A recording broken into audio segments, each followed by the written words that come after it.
প্রিয় উপস্থিতি, ভালো করে বুঝে যাবেন, দুনিয়াতে সবাই ক্ষমতার জন্য পাগল। যারা ক্ষমতা নিতে চায় সব দলই ক্ষমতার জন্য পাগল। কারণ কি, ক্ষমতার জন্য এত পাগল কেন হয়? নিশ্চয় কোনো স্বার্থ আছে, সেই জন্যই তারা ক্ষমতার জন্য পাগল হয়। কিন্তু আপনারা যারা এখানে বসে আছেন, আপনারা বুঝি টেন্ডার মেন্ডারও কিছু পাবেন। তাহলে কেন বসে গেলেন? আপনাদের উদ্দেশ্য আল্লাহ এবং তার রসুলকে খুশি করা। কথা বলেন ঠিক কিনা? এক সেকেন্ড করে 60 সেকেন্ডে 1 মিনিট, 1 মিনিট করে 60 মিনিটে 1 ঘন্টা, 1 ঘন্টা করে 24 ঘন্টা দিন ও রাত, 24 ঘন্টার দিন ও রাতে 365 দিনে 1 বছর, 1 বছর করে 50,000 বছর এক জায়গায় করলে যত বড় হবে, হাসরের একটা দিন হবে তত বড়। সেই দিনের 500 বছর আগে গরিবরা জান্নাতে চলে যাবে। যে সুবহানাল্লাহ কবেন না, বুঝবো আপনার মতো কিপটে আর দুনিয়াতে নাই। জবানটা খুলে দে, একসাথে বলেন আল্লাহু আকবার। ইয়া রাসূলুল্লাহ, ইয়া হাবিবাল্লাহ, ইয়া রাসূলুল্লাহ, ইয়া হাবিবাল্লাহ। আমার মত নিদান কালে থাকি নবীজি আমার শিয়রে, করিব চুম্বন কদম ধরিয়া। ইয়া রাসূলুল্লাহ, ইয়া রাসূলুল্লাহ। মাতা পিতা যাহাদের অন্ধকার কবরে, দেখি নবীজি মায়াবী নজরে, তরায়া লইও হাসর মাজারে, তরায়া লইও হাসর মাজারে। রাসূলুল্লাহ, ইয়া হাবিবাল্লাহ, ইয়া রাসূলুল্লাহ, ইয়া হাবিবাল্লাহ।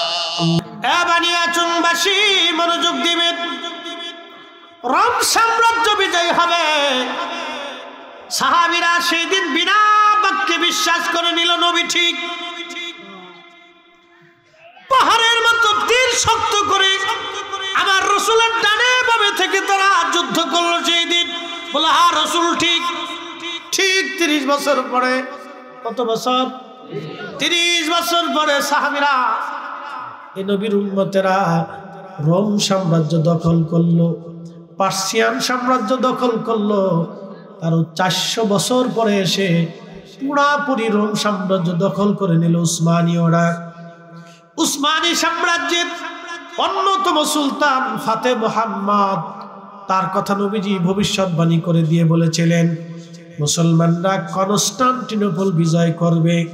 আল্লাহর নবীর একটা কথা কখনো মিথ্যা হয় নাই। কনস্টান্টিনোপল বর্তমান তুরস্কের ইস্তাম্বুলে কনস্টান্টিনোপল একটা শহর, সমুদ্রের পাড়ে। খুব মজবুত দুর্গ ছিল। পৃথিবীর কোন শক্তি কনস্টান্টিনোপল কখনো দখল করতে পারে নাই। পৃথিবীর বড় বড় শক্তি চেঙ্গিস খানের মতো যোদ্ধা পারে নাই, হালাকু খানের মতো যোদ্ধা পারে নাই, তাতারিরা পারে নাই। এই কনস্টান্টিনোপল তারা বিজয় করতে পারে নাই। এটা কঠিন দুর্গ ছিল, রোমান রাজ্যের বিরাট বড় কঠিন দুর্গ ছিল এটা। রোমান এই দুর্গ নিয়ে গর্ব করত, কোনদিন আমাদের এই দুর্গ কেউ দখল করতে পারবে না। কিন্তু আল্লাহর নবী 1450 বছর আগে বলে গেলেন, এই কনস্টান্টিনোপল মুসলমানরা বিজয় করবে। এই কনস্টান্টিনোপলে যারা যুদ্ধ করবে, নবীজি বললেন যারা এই যুদ্ধে বিজয় অর্জন করবে তারা প্রত্যেকের আল্লাহ মাফ করে দিবে, জান্নাতি বানায় দিবে। আমি সেই বিজয় বীরকে কতই না উত্তম সুরতে দেখতেছি। সুলতান ফাতে মুহাম্মদের কথা নবীজি ভবিষ্যৎবাণী করে গিয়েছিলেন। আমি তাকে দেখতেছি কতই না উত্তম চেহারার অধিকারী, আর তার সৈন্যরা কতই না উত্তম জিহাদ অনুপ্রাণিত। একবার জোরে বলা যাবে আল্লাহু আকবার।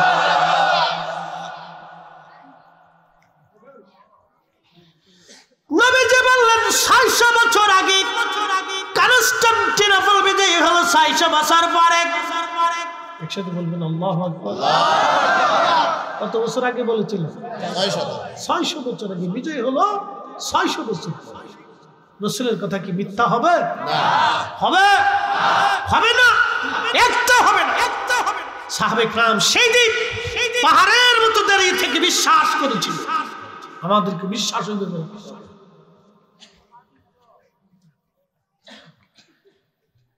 বানিয়াচংবাসী মুসলমান হাজিরিন, প্রিয় নবীজি খন্দক খনন, খাল খনন করতেছিলেন। সংবাদ, বিজয়ের সংবাদ দিলেন। কাফেররা, মুনাফিক যারা ছিল হাসাহাসি করলো, যেটা কি করে হয়? নিজের খবর নিজে বাঁচার জন্য যিনি খাল খনন করে তারা বলে রোম সাম্রাজ্য, পার্সিয়ান সাম্রাজ্য বলে তারা বিজয় করবে। বানিয়াচংবাসী 3 দিন পর্যন্ত সাহাবীরা একাধারে মাটি কাটলেন, কারো বাড়ি খাবার নাই। মদিনা অবরুদ্ধ হয়ে গেল, কোথাও থেকে খাবার আসে না। একেবারে কঠিন পরিস্থিতি শিকার মদিনার মানুষ, কোনো খাবার নাই। 3 দিন পর্যন্ত আল্লাহর নবী নিজে না খাওয়া, সাহাবীরা না খেয়ে আছেন। আল্লাহর হাবিবের কষ্ট হচ্ছিল। এমন সময় হযরত জাবের রাদিয়াল্লাহু আনহু লক্ষ্য করলেন আল্লাহর নবীর পেটের মধ্যে কি যেন বাধা দেখা যায়। জিজ্ঞেস করলেন, হুজুর পেটের মধ্যে কাপড় দিয়ে কি চাপ দিয়ে বেঁধে রেখেছেন? নবীজি ডাক দিয়ে বললেন, জাবের রে, খোদার যন্ত্রণা নিবৃত করার জন্য আমি পেটের মধ্যে পাথর চাপা দিয়ে কাপড় দিয়ে বেঁধে রাখছি, যাতে আমার ক্ষুধায় কষ্ট না হয়।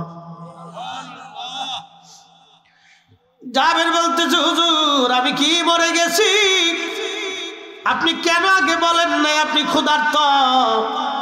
ইয়া রাসূলুল্লাহ, আপনি আর মাটি কাটবেন না, আপনি বসেন, আমি বাড়ি থেকে দৌড়ে আসব, দেখে আসি ঘরের মধ্যে কি আছে। হযরত জাবেরের বাড়ি থেকে জাবাল আবু সিলা একবারে পিছনেই। জাবেরের বাড়ি যেইখানে, জাবাল আবু সিলাটা জাবেরের বাড়ির পিছনেই। ওইখানে 3 দিন 3 রাত তুমি সিজদার মধ্যে কেঁদেছিলেন। একাধারে 3 দিন 3 রাত সারা মদিনার মধ্যে কোথাও নবী নাই, নবী নাই, নবী নাই, নবী নাই। তন্ন তন্ন করে সাহাবীরা খুঁজে, রাসূল নাই, রাসূল নাই। ওই জাবাল আবু সিলার ছোট্ট গুহার মধ্যে সে আমার নবী 3 দিন 3 রাত সিজদার মধ্যে তিনি কেঁদেছিলেন। হযরত জাবেরের বাড়ির পিছনের পাহাড়টার নাম জাবাল আবু সিলা। হযরত জাবের রাদিয়াল্লাহু আনহুর যে বাড়িটা, সেটা বর্তমানে মসজিদ বানায় রাখা হয়েছে। ওই বাড়িতে দৌড়ে জাবের আসছে, বিবিকে ডাক দিয়ে বলেন, বিবি কি পরিমাণ ঘরে খাবার আছে বলো? রাসূল ক্ষুধার্ত, না খাওয়া, পেটের মধ্যে পাথর চাপা দিয়ে কাপড় দিয়ে নবী বেঁধে রাখছে। বিবিরে, আমার রাসূল ক্ষুধার্ত, বলো ঘরের মধ্যে কি খাবার আছে? বিবি ডাক দেয়া বলতেছে, স্বামী গো, মাত্র একটা ছাগলের বাচ্চা আছে আর 1 সা গম আছে, ছাড়া আর কিছুই নাই। বিবিরে, ছাগল জবাই করে দিয়ে যাচ্ছি, তুমি ছাগল রান্না করবে আর গম পিষে তুমি রুটি বানাও। আমি আমার রাসূলকে দাওয়াত করে নিয়ে আসবো। আজকে জাবেরের বাড়ি রাসূলের দাওয়াত হবে। জাবেরের স্ত্রী ডাক দিয়ে বলতেছে, স্বামী দাওয়াত তো দিবেন, কিন্তু কানে কানে একটা কথা শুনে যান। বলো বিবি, কি বলতে চাও? বলে, স্বামী রে, জাবেরের বাড়িতে নবীকে দাওয়াত দিবেন, এই কথাটা কিন্তু কানে কানে বলবেন, সাবধান, অন্য কাউকে কিন্তু দাওয়াত দিয়েন না, কারণ ওখানে হাজার হাজার সাহাবীরা কাজ করতেছে। আমি জানি সবাই ক্ষুধার্ত, সবাই যদি জানে জাবেরের বাড়ি দাওয়াত হয়, এত মানুষের মেহমানদারি কিন্তু আমি করতে পারবো না। আপনি রাসূলকে কানে কানে বলে আসবেন। জাবের বললেন, ঠিক আছে, আমি যাবো, আবার আসবো। ওখান থেকে দৌড়ে আবার আল্লাহর হাবিবের খেদমতে এসে কানে কানে বলতেছে, হুজুর আমার বাড়ি আপনার দাওয়াত। নবীজি বলেন, জাবের কি খাবার আছে বলো? বলি ইয়া রাসূলুল্লাহ একটা ছাগলের বাচ্চা ছিল, আমি জবাই করে দিয়ে আসছি, গোশত বানিয়ে দিয়ে আসছি। আর এক ছাগল আছে নবীজি, ওটা পিষে রুটি বানিয়ে আমার স্ত্রী রুটি বানাচ্ছে, আর তরকারির জন্য ছাগলের গোশত রান্না হচ্ছে। নবীজি বললেন জাবের ঠিক আছে, তোমার দাওয়াত কবুল। এমন সময় আল্লাহর নবী ডাক দিলেন, সাহাবীরা তোমরাও আসো, আজকে জাবেরের বাড়ি আমাদের দাওয়াত। একসাথে বলেন আল্লাহু আকবার। কয় হাজার সাহাবী? 3000। জোরে বলেন কয় হাজার? কোন বর্ণনা আছে 1000, 2000, 3000 যাই হোক, কিন্তু সাহাবী ছিল 3000। ছাগল কয়টা? একটা। গম কয় মণ? 1 সা। আল্লাহর নবী জাবের দৌড়ায় চলে গেল। নবীজি বললেন জাবের তুমি যাও, তোমার স্ত্রীকে যা বলবা উনুন থেকে চুলা থেকে যেন খাবার না নামায়, আমি আসবো তারপরে যেন নামায়। উনুন চুলা থেকে যেন কোনো খাবার না নামায়, ওইখানে রাখতে বলো, আমি আসবো তারপরে। জাবের দৌড়ায় গেলেন বাড়ি, স্ত্রীকে বলেন বিবিরে উনুন থেকে চুলা থেকে তুমি খাবার নামাইবা না, আমার রাসূল আসতেছে। আল্লাহর নবীর পিছে পিছে একজন না দুইজন না 3000 সাহাবী সবাই পিছে পিছে রওনা দিয়ে চলে গেলেন। হযরত জাবেরের বাড়ি হাজার হাজার মানুষ। একসাথে বলবেন আল্লাহু আকবার। আজকে তাবরক কয় দেখছি?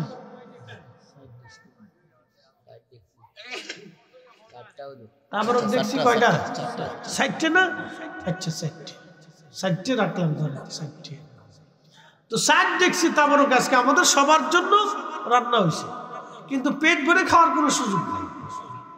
কি কথা ঠিক কিনা? আমি জানি এত লোকের 60 দেখছি তো হইতো না, পেট ভরে না, শুধু তাবারক বরকতের খাবার, আপনারা মেহমান কিছু দিতে হয়। এই আমরা তাবারক খাওয়াইলে অনেকেই বেদাত, কিন্তু না খাওয়ানো বেদাত, এটা বুঝে না। কি কথা কর না কা? খাওয়াইলে সুন্নত, না খাওয়াইলেই বেদাত। কথা খারাপ বেশি? রাসূলের কথা মিথ্যা হবে। আল্লাহর নবীকে জিজ্ঞেস করা হলো, ইয়া রাসূলুল্লাহ ইসলামের মধ্যে উত্তম কাজ কি? নবীজি জবাব দিলেন, তুতঈমুত তুআম, মানুষকে খাদ্য খাওয়ানো ইসলামের ভিতরে উত্তম কাজ। মানুষকে খাওয়ানো যদি উত্তম হয়, তাহলে না খাওয়ানোটা হলো অনুত্তম। অতএব আমরা সুন্নিরা উত্তমটাই করি, মাহফিল দিয়ে দাওয়াত করতেছি। প্রিয় ভাইরা আমার, অমুক জায়গায় মাহফিল হবে, আপনাদের সকলের দাওয়াত রইল। মুফতি শহীদুল ইসলাম ফরিদী সাহেব প্রধান মেহমান, প্রধান বক্তা, ওবায়দুর রহমান জালালী বিশেষ মেহমান, কারি হেলাল উদ্দিন বাহারি সাহেব আপনার প্রধান আলোচক, আপনাদের সকলের দাওয়াত। কমিটি আপনাদেরকে দাওয়াত করে আনলো, ও আর শোনাইলো কিন্তু খাওয়ান দিল না, তো কেমন হইলো?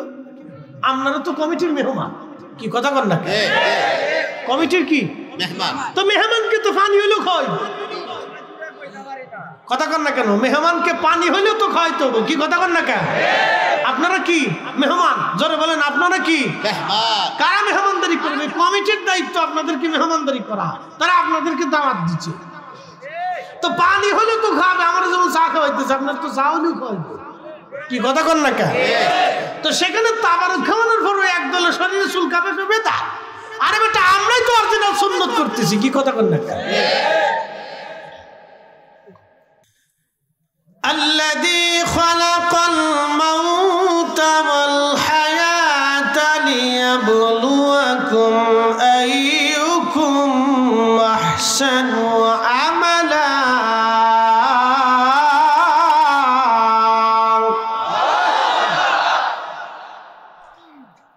আমি তোমাদের মৃত্যু সৃষ্টি করেছি, হায়াত সৃষ্টি করেছি,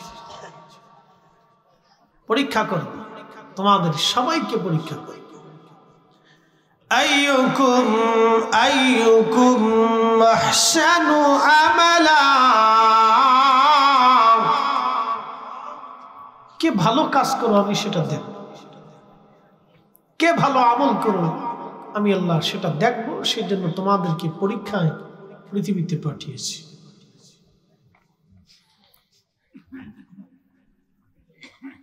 তারা শহীদ মুসলমান খুব মনোযোগ দিবেন। আল্লাহর নবী বলতেছিলেন, সাহাবীরা রে, পূর্ব যমুনার একজন আল্লাহর বান্দা, তিনজন আল্লাহর বান্দা সফরের জন্য বের হয়ে গেল। ঘুরে ঘুরে পৃথিবী দেখার জন্য তারা সফরে বের হয়েছে। কঠিন পাহাড়ি রাস্তা দিয়ে যাচ্ছিল। ঠিক এমন সময় আকাশে মেঘ জমে গেল, বৃষ্টি শুরু হবে। চিন্তায় পড়ে গেল পাহাড়ি ঢল। পাহাড়ের নিচ দিয়ে গিরিপথ দিয়ে বেয়ে বেয়ে যাবে। পানির স্রোতের মধ্যে যদি পড়ি আমরা ধ্বংস হয়ে যাব, বেঁচে থাকতেই হবে। তারা দৌড়াইয়া একটা গুহার ভিতরে আশ্রয় নিল। যারা হজে গেছেন তারা দেখছেন গারে সোর পর্বত, পাহাড়ের উপরে গুহা, জাবালে নূর, পাহাড়ের উপরে গুহা। আমি এবছর ঘুরতে ঘুরতে এক জায়গায় গেছি, ভাগ্যিস মদিনা ইউনিভার্সিটি একটা ছেলে পড়াশোনা করতো, ও সুন্নি ছিল। সিলেট বিশ্বনাথ আলিয়া কামিল মাদ্রাসা জামাতা। তো ছেলেটা আমাদেরকে ঘুরে ঘুরে দেখেছে। জাবালে উহুদে, দুঃখিত, খন্দকের মাঠে নিয়ে গেল। তো খন্দকের একটা পাহাড় আছে, পাহাড়ের উপরে আল্লাহর নবী বসছিলেন। সেখানে বসে নবীজি যুদ্ধের দিক নির্দেশনা দিয়েছেন। সেখানে একটা মসজিদ আছে। এর নিচে হজরতে সালমান ফার্সি রাদিয়াল্লাহু আনহুর মসজিদ আছে। তার একটু আগে আগে এই হজরত আলী রাদিয়াল্লাহু তাআলা আনহুর একটা মসজিদ আছে। একই জায়গায় তিনটা মসজিদ। তো এই খন্দক থেকে একটু আগে পিছনে একটা পাহাড় আছে, জাবালে সিলা, নাম হচ্ছে জাবালে আবু সিলা। এই পাহাড়ের উপরে ছোট্ট একটা গুহা আছে। এই গুহাতে আমাদের নবীজি 3 দিন 3 রাত সেজদায় পড়ে কাঁদছিলেন। একসাথে বলবেন আল্লাহু আকবার। কয় দিন কয় রাত? জোরে বলেন। টাকার জন্য কাঁদছিলেন? অর্থ সম্পদের জন্য? পেটে ক্ষুধা ছিল এর লেগে কাঁদছে? কাদের জন্য কাঁদছে? হাসান হোসেনের জন্য কাঁদছে? ফাতেমার জন্য? কারোর জন্য কাঁদে? আমাদের জন্য। জোরে বলেন কাদের জন্য? একসাথে বলেন কাদের জন্য? এই জন্য কাঁদছে যে উম্মত গরু চুরি করবে, উম্মতে মসজিদে জুতা চুরি করবে, উম্মতে ঘুষ খাবে, উম্মতে সুদ খাবে, উম্মতে অকাম কুকাম করবে। এই জন্য নবী কাঁদছে, নাকি বলেন? আমাদের রাসূল 3 দিন 3 রাত ওই পাহাড়ে আবু সিলাতে কেঁদেছিলেন। একটা ছোট্ট গুহাতে একাধারে সেজদায় করেছিল। সব হাজির এই জায়গার সন্ধান পাই না। আমি আমার 2জন প্রিন্সিপাল সহ আমরা 3 জন গেছি। তার একজন মুরব্বী হাজির ছিল, উনি গেছে।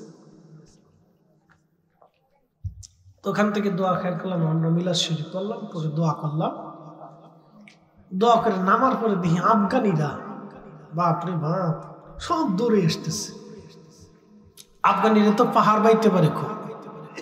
তোরা এই সোজা রাস্তা না পাইয়া খন্দকের ওই পাশ থেকে শুনছে যে ওই পাহাড়ের ওই পাশে এই বিরাট বড় পাহাড় বাইয়ে বেয়ে বাইয়ে আফগানিরা নামতেছে। তো বেয়ে বেয়ে আফগানিরা পাহাড় বেয়ে নেমে এক একটা জনের শরীর ঘেমে ঘুমিয়ে পানি বুড়ি পড়তেছে, দৌড়ে আসতেছে। ওইখানে তারা দোয়া করবে। আফগানি হাজিরা খুব মহব্বতওয়ালা। যত গাদ্দার খালি বাংলাদেশে, কি কথা কন না কেন? বেশি গাদ্দার বাংলাদেশ, বেশি, একবারে বেশি। প্রিয় ভাইরা আমার, খুব মনোযোগ দিবেন। সেই খন্দকের যুদ্ধের ময়দানে আমার নবীজি জিহাদ করেছেন।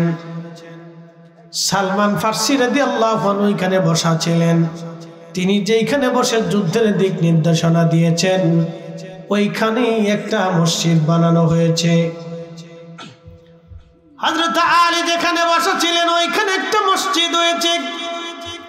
প্রিয় নবীজি পাহাড়ের কোনায় বসেছিলেন, ওইখানে মসজিদ, ওখানে নবীজি নামাজ পড়েছেন। সালমান ফার্সি তিনি সাহাবী নিয়ে যেখানে নামাজ পড়েছেন ওইখানে মসজিদ হয়েছে। হযরত আলী যেখানে নামাজ পড়েছেন ওইখানে মসজিদ হয়েছে। নবীজি খাল খনন করতেছিলেন একাধারে। আল্লাহর নবী 3 দিন 3 রাত পর্যন্ত খাল খনন করলেন। মদিনার একজন না দুইজন না 3000 সাহাবী খাল খনন করতেছিল। 10 ফিট ডিপ, 10 ফিট দৈর্ঘ্য, 10 ফিট চওড়া, 10 ফিট দৈর্ঘ্য, বিরাট বড় খাল, 10 ফিট ডিপ, 3 কিলোমিটার গভীর খনন হবে, খাল খনন হবে, পরিখা খনন হবে 3 কিলোমিটার, 10 ফিট চওড়া, 10 ফিট ডিপ, বিরাট বড় খাল খনন করতেছিলেন। আপনারা জানেন সৌদি আরবের মাটি বাংলাদেশের মাটির মতো এত নরম মাটি পাবেন না। জায়গায় জায়গায় পাথর, মাটি খনন করতে হলেও অনেক বড় কষ্ট হয়। 3000 সাহাবী একাধারে খাল খনন করতেছিলেন। আল্লাহর নবী নিজেও খাল খনন করতেছিলেন। তো খাল খনন করতে করতে একটা মস্ত বড় পাথর পড়ে গেল। 10 ফিট চওড়া, 10 ফিট দৈর্ঘ্য, 10 ফিট গভীর, বিরাট বড় একটা পাথর পড়ে গেল। সাহাবীরা বলেন, ইয়া রাসূলুল্লাহ, এত বড় পাথর যদি খালের মধ্যে থাকে নবীজি আমরা যুদ্ধ করতে পারবো না। তারা এই পাহাড়, এই পাথর বেয়ে বেয়ে তারা আমাদেরকে আক্রমণ করবে, আমরা বিপদগ্রস্ত হয়ে যাব। আল্লাহর নবী একটা হাতুড়ি নিয়ে পাথরের কাছে গেলেন, পাথরের মধ্যে একটা আঘাত করলেন। এক আঘাতে 3টা খণ্ড হলো। একসাথে বলবেন আল্লাহু আকবার। ওই আঘাত দিছে, জোরে বলেন। এটা কি সাধারণ আঘাত না নবুয়তের আঘাত? জোরে বলেন। এটা কি সাধারণ শক্তি না নবুয়তের শক্তি? যারা কয় রাসূল আমরার মতো মতো দুনিয়ার বিয়াদকে আসতে বলেন কেন? জোরে বলেন। এর মতো গাধা পৃথিবীতে আর একটাও না, মার্কা ছাড়া গাধা। খুশি হলেও হবে, বেজার হলেও হবে। কারণ একটা কথা মনে রাখবেন, আল্লাহর নবীর ইজ্জতকে ছোট কইরা কেউ আল্লাহর ওলি হতে পারে নাই। শাহজালালও শাহজালাল হয় নাই, শাহজালাল হয়েছে নবীর গোলামি কইরা।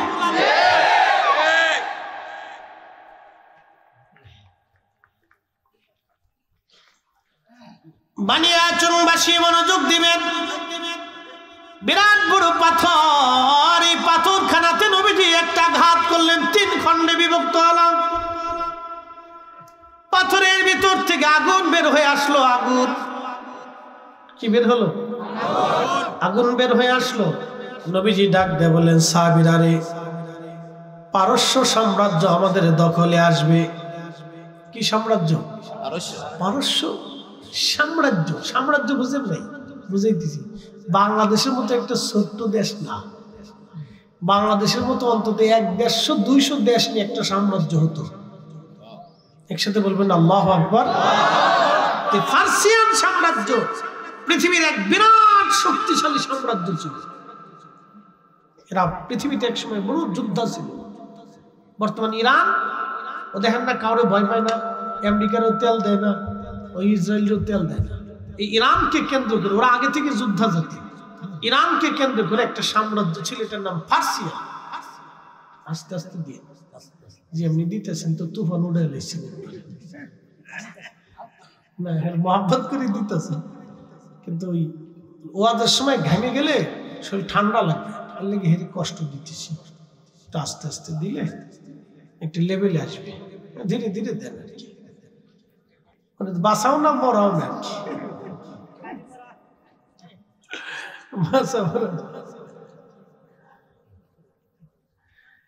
এই ইরানকে কেন্দ্র করে পার্সিয়ান সাম্রাজ্য 3500 বছর ধরে তাদের সাম্রাজ্য।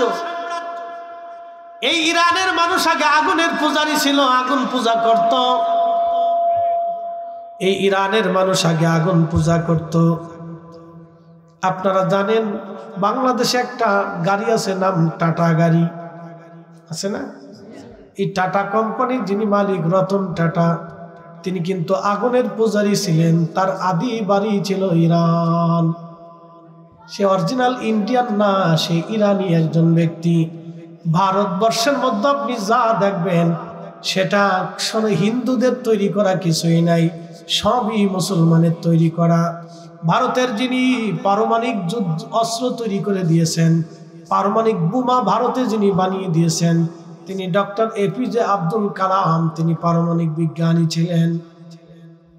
মুসলমান পারমাণবিক অস্ত্র বানাই দিয়েছে, হাতায় এটা নিয়ে খুব ডাক দেখাইতেছে, বিরাট কিছু করে দিচ্ছে, বানাই দিছে মুসলমান। তাজমহল বানিয়েছে মুসলমান। ভারতের অর্থনৈতিক বিরাট একটা অংশই তাজমহল থেকে আসে। খুব মনোযোগ দিবেন। শত শত হাজার হাজার ওলি আল্লাহ সেই ভারত উপমহাদেশকে ধন্য করেছেন। কথা বলেন ঠিক না বেঠে? কিন্তু দুর্ভাগ্য যাতে আমরা আজকে বাবরি মসজিদ তারা হত্যা করলো, ভেঙ্গে ফেলে দিয়ে রাম মন্দির বানাইলো, আমরা মুসলমান কিছুই করতে পারি নাই। কথা কন না কেন? কিচ্ছু করতে পারি।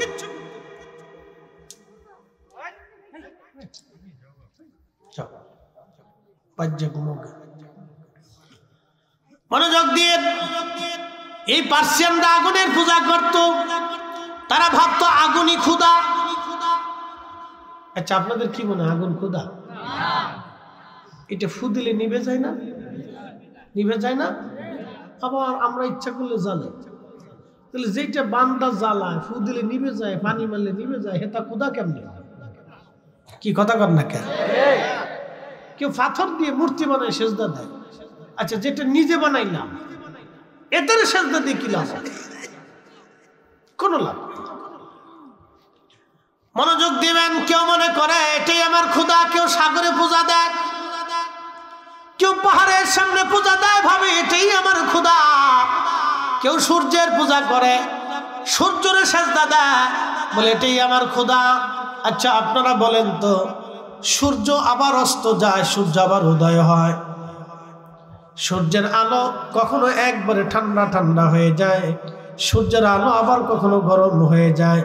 যেটা হারিয়ে যায় আবার আসে, সেটা বোঝা গেল সে নিজের নিয়ন্ত্রণে চলে না, তার নিয়ন্ত্রণ একজন অবশ্যই আছে, তিনি আমাদের বিশ্বাস অনুযায়ী আল্লাহ। আর যারা সূর্যের পূজা করে তারা মনে করে সূর্যই আমাদের খোদা।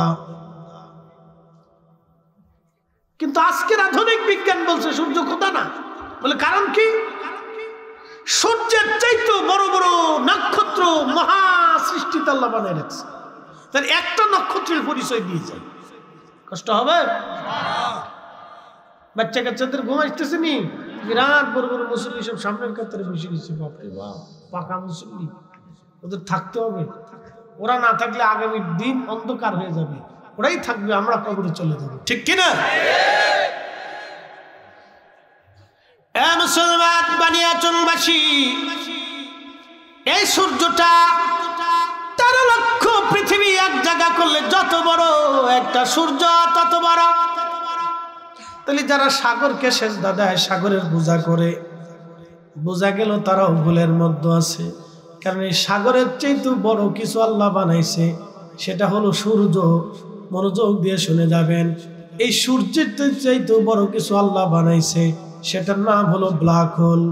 অন্ধকার গহ্বর নামক একটা বিরাট বড় নক্ষত্র আছে, এখানে কোনো আলো নাই, শুধু আধার আর আধার, আধার আর আধার। 200 কোটি সূর্যকে, একটা দুইটা সূর্য না, 200 কোটি সূর্যকে যদি এখানে ধরে দেন, তার রাডারের মধ্যে পড়ে যায়, মাত্র 2 মিনিটের মধ্যে 200 কোটি সূর্যের অস্তিত্ব পৃথিবী থেকে হারিয়ে যাবে। তাহলে এই ব্ল্যাক হোলের রাডারের পাওয়ার কত, ওই গহ্বরটা কত বড় হতে পারে, ওই নক্ষত্রটা কত বড় হতে পারে। তাহলে যারা সূর্যের পূজা করলো তারাও বিরাট বড় ভুলের মধ্যে আছে। সূর্যের পূজা বাদ দিয়া তাদের ব্ল্যাক হোলের পূজা করার কথা ছিল। কি কথা কন না?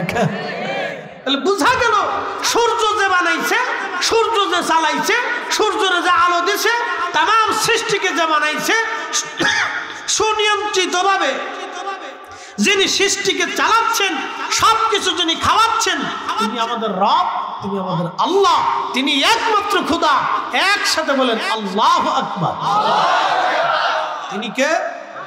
জোরে বলেন কে? কে? কয়জন? কোন শরীক? কোন শরীক? লা শারীকা লাহ, কোন শরীক। উনার ছাড়া আর কোন ইবাদত হবে, উনি ব্যতীত আর কারো সেজদা হবে।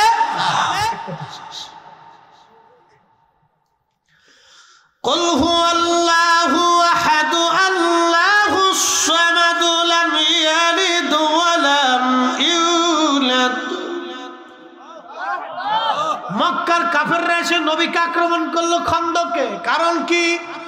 আল্লাহ রসুল বলেন আল্লাহ এক, কাফেররা বললো না আল্লাহ এক না। মক্কার ঘরের মধ্যে 360টা মূর্তি তারা বানাইলো, এক এক খোদার এক এক মূর্তি তারা বানাইলো। তারা ভাবতো ওই খোদা সেই খোদা, সেই খোদা ওই খোদা। তাদের ধারণা অনুযায়ী বিদ্যার এক খোদা আছে, পানির এক খোদা আছে, বৃষ্টির আর এক খোদা আছে, মেঘের আর এক খোদা আছে, আসমানের এক খোদা আছে, জমিনের এক খোদা, আলোর এক খোদা, আধারের এক খোদা। এমন করে দেবতা হতে হতে বিদ্যার দেবতা, টাকার দেবতা, খাবারের দেবতা, স্বাস্থ্যের দেবতা, ওষুধের দেবতা, এইরকম দেবতা হতে হতে হতে হতে হতে হতে তাদের মধ্যে যৌবনের দেবতা আছে। কি পাগল দেশে! যৌবনের দেবতা আছে। এরকম দেবতা হতে হতে হতে হতে একটা দুইটা দেবতা না, তাদের মতে 33 কোটি দেবতা হইছে। কত কোটি? 33 কোটি। আদতে যদি 33 কোটি দেবতা হইতো তাহলে পৃথিবীতে মানুষের মারামারি করার দরকার ছিল না, দেবতারে ফিটিফিটি করতে করতে শেষ। এই কথা কর না কে? জোরে বলে।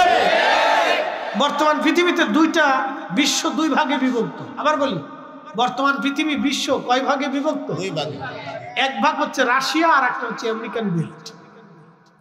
দুই মাতুব্বর সারা পৃথিবীতে এখন, দুই মাতুব্বরে মাতুব্বরি করে। American belt, Russian belt. আমেরিকার হচ্ছে ন্যাটো আর রাশিয়ার হচ্ছে চীন, ইরান, উত্তর কোরিয়া, হ্যাঁ তা নিজে টিজে দিয়ে আরো দেশ দিয়ে মোটামুটি একটা তার একটা বেল্ট। দুই গোষ্ঠী চাই আমরা পৃথিবী শাসন করি। বলে কারণ কি? আমেরিকা ডলার দিয়ে পৃথিবী শাসন করে। বলে কিভাবে? বাংলাদেশে কোটি কোটি টাকা আছে, খাবার আছে, সব আছে, কিন্তু ডলার নাই।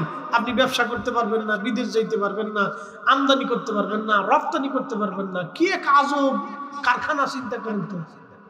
আমার মাল উনার ডলার দিয়ে বেচতে হবে, আমি মাল কিনবো উনার ডলার দিয়ে কিনে আনতো। তার মানে হচ্ছে নীরব ভাবে উনি আমাদেরকে, বাংলাদেশকে শাসন করে। কথা বুঝেন নাই মনে হয়? আমার ইউনুস কাকু তিনি কিন্তু আমেরিকা থেকে আসছে।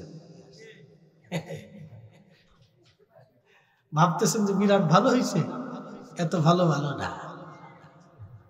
সবগুলা কিন্তু এক জায়গায়।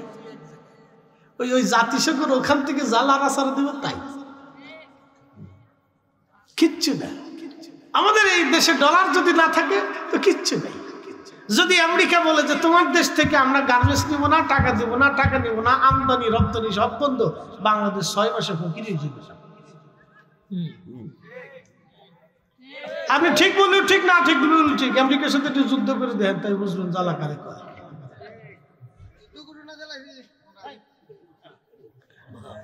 এটা হচ্ছে পৃথিবী তারা শাসন করে। কি শাসন করে? যারা বলেন কি শাসন করে? পৃথিবী শাসন। এইভাবে সারা ওয়ার্ল্ড তারা শাসন করে। রাশিয়া চাইতেছে আমরাও শাসন করি। তাহলে দুই ভাগে বিভক্ত, তারা কর্তৃত্বের জন্য মারামারি করবার চায়, যুদ্ধ করতে চায়। খোদা যদি দুইজন হইতো, আমি বুঝাইতে চাইতেছি এটা, খোদা যদি দুইজন হইতো, একজন রাতের খোদা আরেকজন দিনের খোদা, তো রাতের খোদা কইতো আমি রাত বেশি করে দিব, দিনের খোদা বলবো রাতই আসবে না। এই নিয়ে দুই খোদার ভিতরে মারামারি করতে করতে, খোদাই খোদাই পিটিপিটি করতে করতে একবারে বান্দার জান শেষ। বান্দার যুদ্ধ করা লাগতো না, খোদাই মারামারি করে শেষ। এই কথা কন না কেন? রব কয়জন? না না, একসাথে বলেন রব কয়জন? একসাথে বলেন কয়জন? আল্লাহ ছাড়া আর কোন মালিক নাই, কোন খালিক, কোন রব নাই। বিশ্বাস আছে? কথা বলেন আছে? তো তুমি রহমান, তুমি মেহেরবান। অন্ধ গাহে না শুধু তোমারি গুণগান, বুঝেও বুঝে না তবু শান। তুমি রহমান, তুমি মেহেরবান। কখনো তোমাকে যদি ভুলি, হেদায়েতের আলো জেলে নিও কাছে তুলি। ঠাই দিও প্রিয়তম অগমহিয়ান। তুমি রহমান, তুমি মেহেরবান। আল্লাহ নবী পাথরে আঘাত করলেন, আগুন বের হয়ে আসলো। নবীজি বললেন, সাহাবীরা রে, পারস্য সাম্রাজ্য আমাদের দখলে আসবে। তখন কাফের এবং মুনাফিক যারা ছিল তারা বলল, হায় হায়, মুহাম্মদ পাগল হয়ে গেছে। দেখো, সে নিজে জান বাঁচানোর জন্য কেবলমাত্র পরীক্ষা খনন করতেছে, আর তারা নাকি পারস্য সাম্রাজ্য বিজয় করবে। কিন্তু সেই দিন সাহাবীরা বিনা বাক্যে বিনা দলিলে আমার রসুলের কথা মেনে নিয়েছিলেন, বিশ্বাস করেছিলেন। হ্যাঁ, রসুল বলেছেন পার্সিয়ান সাম্রাজ্য বিজয় হবে, ঠিকই পার্সিয়ান সাম্রাজ্য বিজয় হবে। একবার জোরে বলা যাবে কি, ইয়া রাসূলুল্লাহ।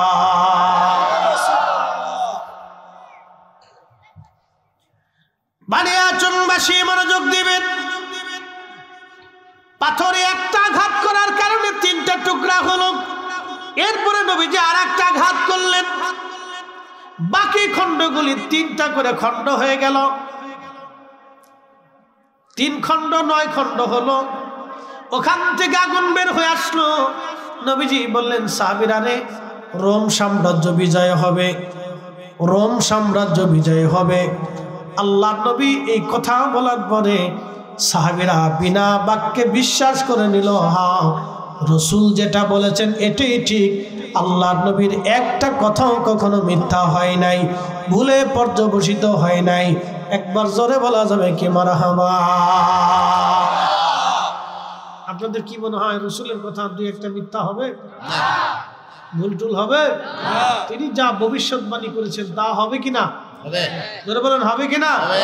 কিয়ামতের আলামত 2 ধরনের। কয় ধরনের? একটা আলামতে সুগরা, আলামতে কুবরা। বসে যান, ভালো করে শুনে যান। আলামতে সুগরা হলো ছোট ছোট আলামত, আলামতে কুবরা হচ্ছে বড় বড় আলামত। বড় আলামত আসার আগে পৃথিবীতে ছোট ছোট আলামত আসবে। বড় আলামতের মধ্যে অন্যতম আলামত হলো ইমাম মাহাদি দুনিয়াতে আসবে। কিন্তু ইমাম মাহাদি দুনিয়াতে আসার আগে আলামতে সুগরা সংগঠিত হবে। তার একটা আলামতে সুগরা হলো ওয়ামাতুস সালাহ, উম্মত নামাজ মেরে ফেলবে। বলে, হুজুর, উম্মত কিভাবে নামাজ মারবে? সুদও খাবে, নামাজও পড়বে, ঘুষও খাবে, নামাজও পড়বে, অকাম কুকাম করবে, নামাজও পড়বে। এই নামাজের 4 পয়সাও মূল্য নাই। কথা বললে কেন? আমি আরেকটু ভালো করে বুঝাই, মনোযোগ দিয়ে। আপনি মসজিদে যে নামাজে দাঁড়াইছেন, কিন্তু ওযু নাই, নামাজ হবে? যদি মসজিদে যাওয়ার আগে শুয়োরের গোশত খাইয়ে, রুটি দিয়ে খাইয়ে, ফ্রাইড রাইস করে খাইয়ে আপনি নামাজে দাঁড়ান, যদি মেসাক টেসাক করে একবারে সেম পেট বাইরে উজু টুজু করে গোসল টোসল করিয়া একবার সুন্দর করে ফাঁকি ফুকি বাইন্দে, জুব্বা জাব্বি বাইন্দে, সৌদি আরবের মদিনার আতর মাখাইয়া, মক্কার আতর টাতর মাখাইয়া, সুন্দর একটা মক্কা মদিনার থেকে যাই নামাজ আনছেন, এটি বিছাইয়া সারা রাত্র নামাজ পড়ছেন, কিন্তু খাইয়েছেন শুয়োরের গোশত। একসাথে বলেন, জোরে বলেন, জোরে বলেন, হবে? হবে? তো তা যদি না হয়, তো সুদের টাকার ঘুষের টাকা দিয়ে গরুর গোশত খেয়ে নামাজ পড়লে তা কেমনে হবে? কি কথা বলেন না কেন? জোরে বলেন। কোন সুযোগ আছে? কোন সুযোগ নাই। আল্লাহ পাক। জোরে বলেন, আল্লাহ কি? না না, জোরে বলেন, আল্লাহ কি? নবী কি? আল্লাহ কি? রসুল কি? তো আল্লাহ তার রসুল যদি পাক হয় তো আল্লাহ পাক ছাড়া তার রসুল পাক ছাড়া কবুল করে না। কি কথা কর না কেন? পাক হতে হবে।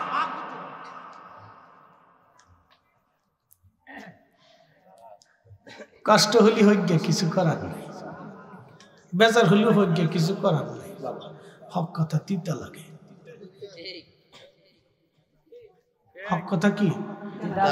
দেখেন না, রাজনীতিবিদরা খালি ক্ষমতায় যাওয়ার লাগে সবাই কিন্তু পাগল। আসতে কোন জোরে বলেন।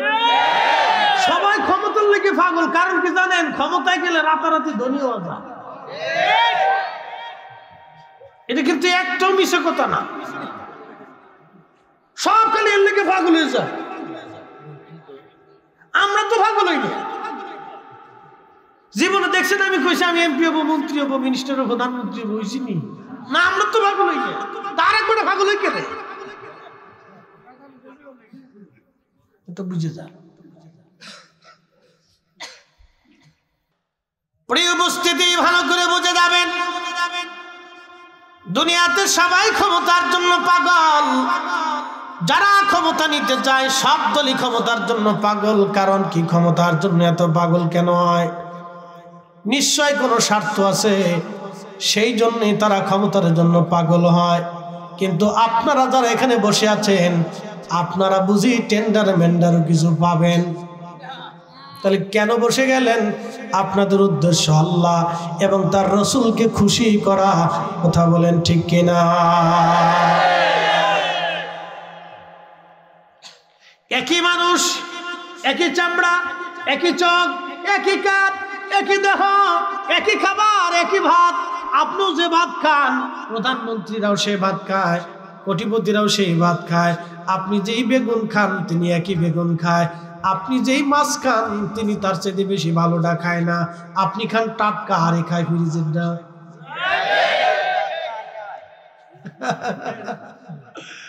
আল্লাহ আপনাদের ভালোটা খাওয়াইছে, আপনি খান টাটকা, একা ফ্রিজেরটা। আপনি তাজাটা খান। ও ঠিক আছে, রান্না করার পরেও কি তাজা থাকে? আচ্ছা থাকা ঠিক আছে। আপনারা ভাগ্য ভালো, তাজাটা খান, ফ্রেশটা খান, টাটকা টাটকা টাটকা টাটকা। মারহাবা কর না। আর যা দিয়ে খান সেটাই টেস্ট লাগে। কথা খারাপ কইছি? এখন বলি, জবাব দিবেন তো। আল্লাহর সিদ্ধান্তের বাহিরে আপনি কি একটা ভাতের দানা বেশি খেতে পারবেন? বিশ্বাস আছে ভাই? একটা দানা বেশি খাওয়ার সুযোগ আমাদের নাই, কোনো সুযোগ। হাজার কোটি টাকা ব্যাংকে পড়ে থাকবে, খাইতে পারবে না। দেখবেন যে ওই আপনার কি কয়, ওই যে ডায়াবেটিস, প্রেশার, হার্ট, এইটা সেইটা, কিডনি ফিডনি, এইটা ভিতরে সব পার্টসপাতি সব লুজ হয়ে গেছে।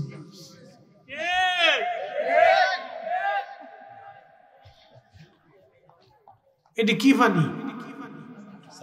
চা, কিন্তু ভিতর তো লাল পানি, কিন্তু এটা মদ না। এরকম কিছু রঙের লাল পানি খেয়ে তারপরে ঘুমায়, ঘুম আসে না। শোক নাহি রে সুখ পরাণের পাখি, লাল পানি খাইয়া হেতায় ঘুমাই বইরা থাকি, হেতার সুখ নাই রে। শান্তিকে আমরা দেব না আল্লাহ দেবে? আপনি শুকরিয়া আদায় করেন, এদের 500 বছর আগে আপনি জান্নাতে যাবেন। একসাথে বলেন আল্লাহু আকবার। এ বাপ, কত বছর আগে? 500। আল্লাহ রাসূলের একটা কথাও কখনো মিথ্যা হবে, ঠিক কিনা? 500 বছর আগে। বলে হুজুর কোন 500? দুনিয়ার না। এক সেকেন্ড করে, এক সেকেন্ড করে 60 সেকেন্ডে 1 মিনিট, 1 মিনিট করে 60 মিনিটে 1 ঘন্টা, 1 ঘন্টা করে 24 ঘন্টা দিন ও রাত, 24 ঘন্টা দিন ও রাতে 365 দিনে 1 বছর, 1 বছর করে 50,000 বছর এক জায়গায় করলে যত বড় হবে, হাসরের একটা দিন হবে তত বড়। সেই দিনের 500 বছর আগে গরিবরা জান্নাতে চলে যাবে। যে সুবহানাল্লাহ কবেন না বুঝবো আপনার মতো কিপটে আর দুনিয়াতে নাই। জবানটা খুলে দিয়ে একসাথে বলেন আল্লাহু আকবার। ইয়া রাসূলুল্লাহ ইয়া হাবিবাল্লাহ ইয়া রাসূলুল্লাহ ইয়া হাবিবাল্লাহ।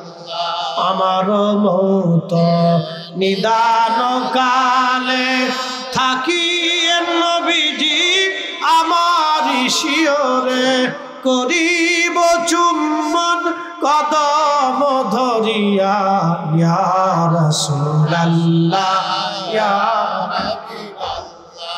ইয়া রাসূলুল্লাহ। মাতা পিতা যাহাদের অন্ধকার কবরে দেখি নবীজি মায়াবী নজরে তরায়া লইও হাসর মাজারে।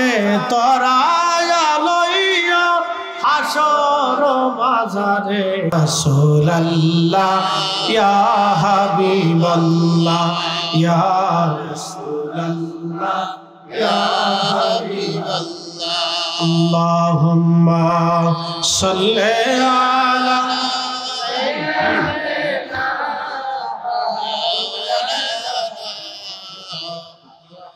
ওয়া আলা আলি সাইয়্যিদিনা।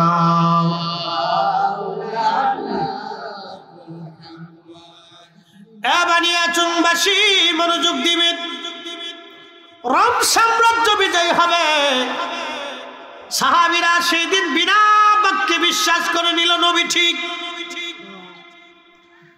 পাহাড়ের মতো তীর শক্ত করে আমার রাসূলের ডানে বামে থেকে তারা যুদ্ধ করলো সেই দিন।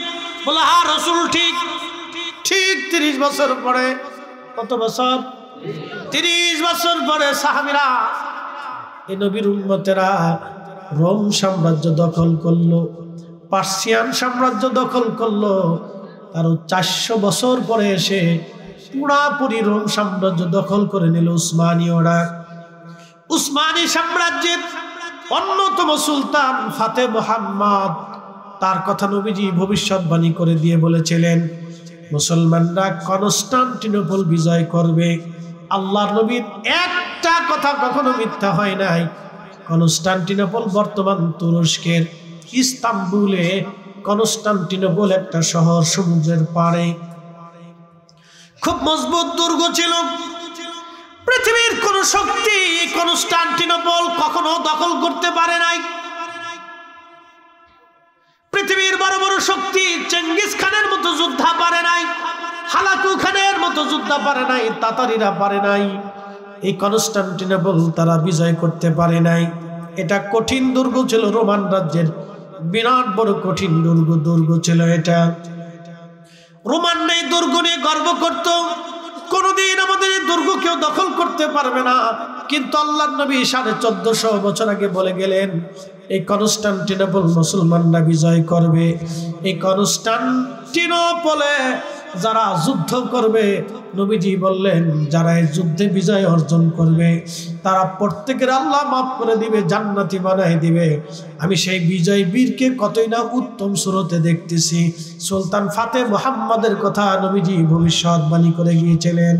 আমি তাকে দেখতেছি কতই না উত্তম চেহারার অধিকারী, আর তার সৈন্যরা কতই না উত্তম জিহাদ অনুপ্রাণিত। একবার জোরে বলা যাবে আল্লাহু আকবার।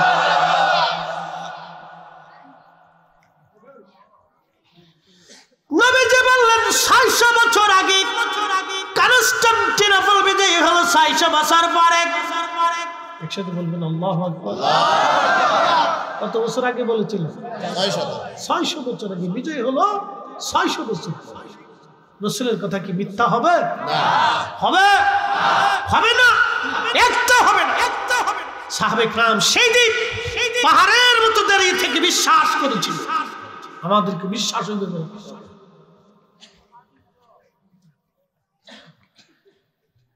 বানিয়াচুনবাসী মুসলমান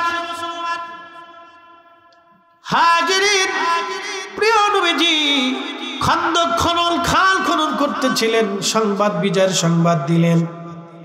কাফেররা মুনাফিক যারা ছিল হাসাহাসি করলো, যেটা কি করে হয়, নিজের খবর নিজে বাঁচার জন্য যিনি খাল খনন করে, তারা বলে রোম সাম্রাজ্য, পার্সিয়ান সাম্রাজ্য বলে তারা বিজয় করবে।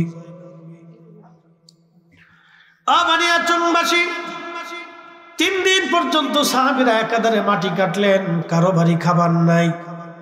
মদিনা অবরুদ্ধ হয়ে গেল, কোথাও থেকে খাবার আসে না, একেবারে কঠিন পরিস্থিতি শিকার মদিনার মানুষ, কোনো খাবার নাই।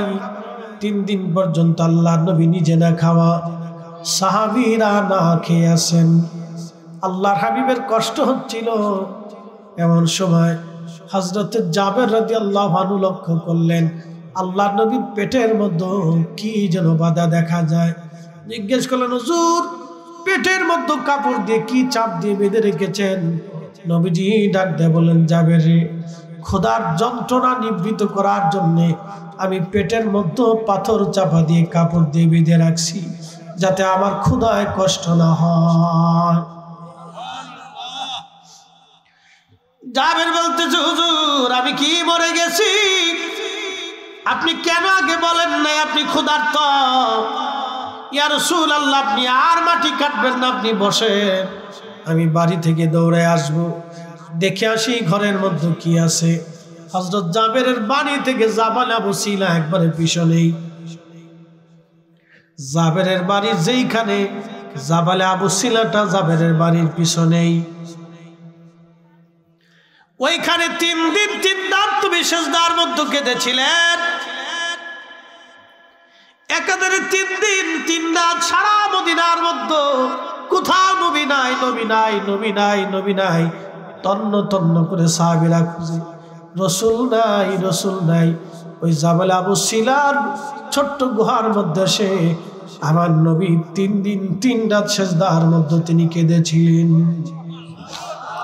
হযরত জাবেরের বাড়ির পিছনের পাহাড়টার নাম জাবাল আবু সিলা। হযরত জাবের রাদিয়াল্লাহু আনহুর যে বাড়িটা, সেটা বর্তমানে মসজিদ বানায় রাখা হয়েছে। ওই বাড়িতে দৌড়ে জাবের আসছে, বিবিকে ডাক দিয়ে বলেন, বিবি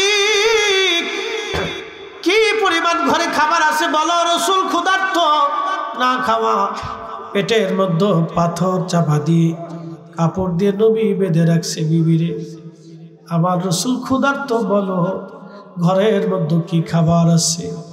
বিবি ডাক দেয়া বলতেছে, স্বামী গো, মাত্র একটা ছাগলের বাচ্চা আছে আর 1 সা গম আছে, এছাড়া আর কিছুই নাই।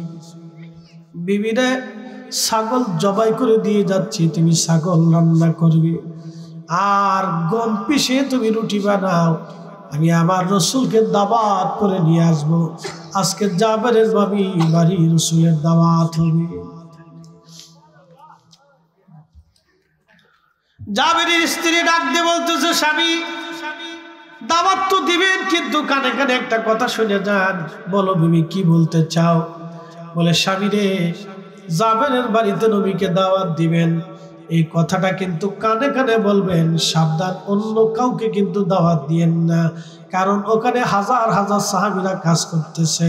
আমি জানি সবাই ক্ষুধার্ত, সবাই যদি জানে জাবেরের বাড়ি দাওয়াত হয়, এত মানুষের মেহমানদারি কিন্তু আমি করতে পারবো না, আপনি রসুলকে কানে কানে বলে আসবেন।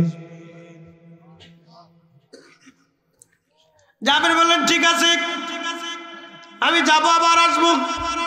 ওখান থেকে দৌড়ে আবার আল্লাহর হাবিবের খেদমতে এসে কানে কানে বলতেছে, হুজুর আমার বাড়ি আপনার দাওয়াত। নবীজি বলেন, জাবের কি খাবার আছে বলো?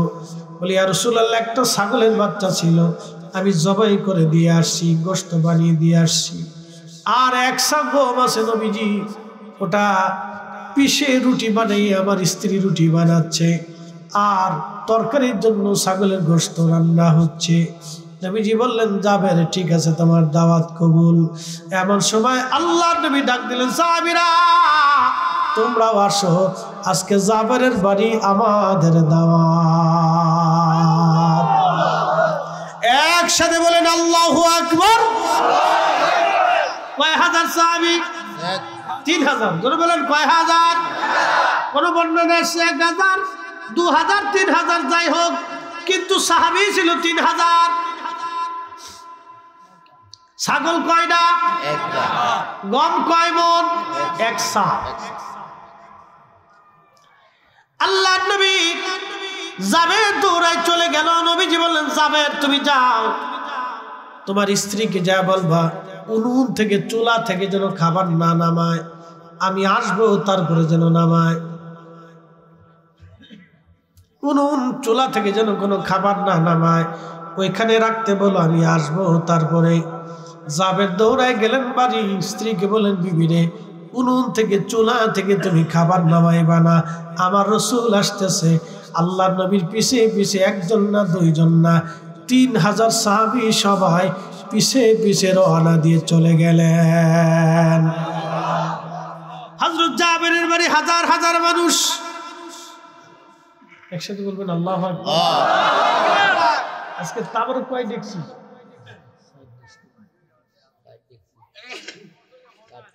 তাবরক দেখছি কয়টা? 60 না? আচ্ছা 60 রাখলাম, ধরে 60। তো 60 দেখছি তাবরক আজকে আমাদের সবার জন্য রান্না হয়েছে, কিন্তু পেট ভরে খাওয়ার কোনো সুযোগ নেই। কি কথা ঠিক কিনা? আমি জানি এত লোকের 60 দেখছি তো হইতো না, পেট ভরে না, শুধু তাবারক বরকতের খাবার, আপনারা মেহমান কিছু দিতে হয়।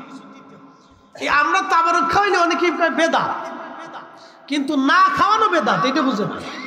কি কথা কর না? খাওয়াইলে সুন্নত, না খাওয়াইলেই বেদাত। কথা খারাপ বেশি, রাসূলের কথা মিথ্যা হবে। আল্লাহর নবীকে জিজ্ঞেস করা হলো, ইয়া রাসূলুল্লাহ, ইসলামের মধ্যে উত্তম কাজ কি? নবীজি জবাব দিলেন, তুতঈমুত তুআম, মানুষকে খাদ্য খাওয়ানো ইসলামের ভিতরে উত্তম কাজ। মানুষকে খাওয়ানো যদি উত্তম হয়, তাহলে না খাওয়ানোটা হলো অনুত্তম। অতএব আমরা সুন্নিরা উত্তমটাই করি, মাহফিল দিয়ে দাওয়াত করতেছি। প্রিয় ভাইরা আমার, অমুক জায়গায় মাহফিল হবে, আপনাদের সকলের দাওয়াত রইল। মুফতি শহীদুল ইসলাম ফরিদী সাহেব প্রধান মেহমান, প্রধান বক্তা, ওবায়দুর রহমান জালালী বিশেষ মেহমান, কারি হেলাল উদ্দিন বাহারি সাহেব আপনার প্রধান আলোচক, আপনাদের সকলের দাওয়াত। কমিটি আপনাদেরকে দাওয়াত করে আনলো, ও আর শোনাইলো কিন্তু খাওয়ান দিল না, তো কেমন হইলো? আপনারা তো কমিটির মেহমান। কি কথা কর না? কমিটির কি মেহমান? তো মেহমানকে তো পানি হইলেও খাওয়াইব।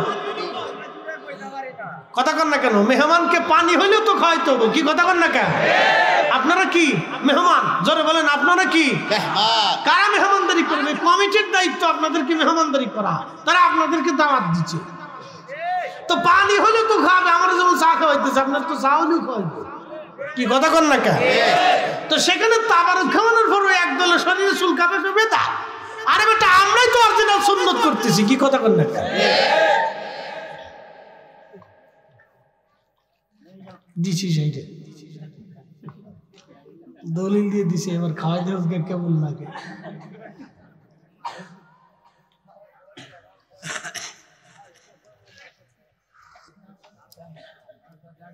মিলাদুন নবীর মাহফিল দিলে তাবারক খাইলে তোমরা সিন্নির লোভে যাও। এমন ভাবলো যে বিরাট বড় বুজুর্গ, বাপরে বাপরে বুজুর্গ, নিজের খাওয়ানোর মুরত নাই, আরেকজনে খাওয়াইলে আবার বেদাতের ফতোয়া। কষ্ট হচ্ছে আপনাদের? উচিত কথা মাই বেজার হয়ে যায়। তাহলে আল্লাহ রসুলের হাদিস আপনি মিথ্যা বলেন, যে রসুল ভুল বলছে বলেন আপনি। তো এই মতো মানুষকে খাও, সহিহ বুখারীর হাদিস, খাও মানুষকে। একসাথে বলবেন না মারহাবা? আচ্ছা, আপনার বাড়িতে আমি মেহমান, কি হইলাম? আপনি আমারে আল্লাহ রসুল বলছেন, উম্মত তোমরা যদি আখিরাতে বিশ্বাসী হও তো মেহমানকে সম্মান করো। মেহমানকে কি করো? আচ্ছা, মেহমান হয়ে আমি বাড়িতে গেলাম, আপনি বলেন, হুজুর আপনার ওয়াজ বিরাট শুনে সারা রাত্র শুনি, হুজুর বসেন। বসে দিয়ে আপনি চলে গেছেন, আর খোঁজ নাই, সারাদিন আপনার খোঁজ নাই। আমি বই রয়েছি, খাওয়ার নাই, পানি নাই, জিজ্ঞাসা নাই, কিছু নাই, চা নাই। মেহমানকে কি সম্মান করা হলো? হ্যাঁ, এটা কি বাপরে বাপ, কালা বানাই দিছে, ওরা করে দিছি। হ্যাঁ, তুই খা, তুই খা,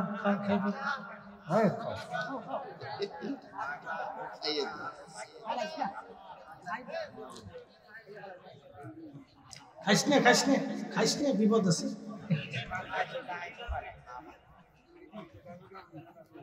খাইস নে বিপদ আছে, খাইস নে।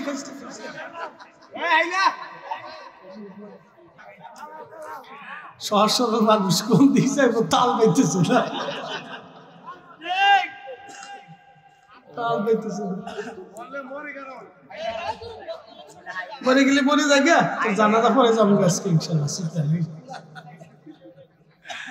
একসাথে বলি না আল্লাহু আকবার, নারে তাকবীর, নারে রিসালাত। বাবাজি বিরোধিতা করা যায়, রান্না বান্না করে খাওয়াই দেখেন জ্বালাকারি, এগুলো করবেন না। মানুষকে আল্লাহর দিকে আমাদের কাজ হচ্ছে উদ্বুদ্ধ করা, ঠিক কিনা? নেক কাজের দিকে। কি কাজের দিকে? নেক কাজের দিকে উদ্বুদ্ধ করা, বিরোধিতা করা। কিছু ভাইরা করে এটা দলের টানে, ভাই কিসের টানে? দলের টানে। এটা করবেন না প্রিয় ভাই আমার। আপনার কারণে যদি 10 জন লোক রিজিক থেকে বঞ্চিত হয়, জবাবদিহিটা কিন্তু কিয়ামতে আপনাকেই দিতে হবে। কথা ঠিক কিনা? কি জবাবদিহিতা আছে না? আছে। আপনি ধরেন একটা কুত্তাকে খাবার দিতে গেলেন, কাকে? কুত্তাকে। আরেকজনে বাধা দিল, ধর কুত্তারে কি খাওয়াবো, চল। কিয়ামতের ময়দানে কুকুর মামলা করবে, ইয়া রাব্বি, এ বান্দা আমাকে খাইতে দিতে চাইছিল, কিন্তু এই বান্দা আমাকে নিবৃত্ত করে দিছে, আমার রিজিক থেকে বঞ্চিত করছে। আল্লাহ বিচার চাই। ফায়সালা কে করবে? আল্লাহ। এই জন্য এগুলি হিসাব করে চলতে হবে, বিচার অবশ্যই হবে। প্রিয় ভাই আমার, আল্লাহর নবী সমস্ত সাহাবী নিয়ে যখন জাবেরের বাড়ি গেলেন, হযরত জাবের রাদিয়াল্লাহু আনহুর বাড়ি যাওয়ার পরে জাবেরের স্ত্রী দেখা স্বামীরে ডাক দেখায়, তাড়াতাড়ি দিকে আসেন, আপনি করছেন কি? বলে কি করলাম রে বিবি? আপনারা বললাম কানে কানে নবীকে দাওয়াত দিবেন, এত সাহাবী দাওয়াত দিছেন, বাড়ি তো খাবার নাই, আমি কেমনে মেহমানদারি করব বলেন? একসাথে বলবেন আল্লাহু আকবার। তারা মেহমানকে খাওয়ানোর জন্য কেমন উদ্যোগগ্রীব ছিল, আর আমরা খালি বেদাতের ফতোয়া মারতেছি না,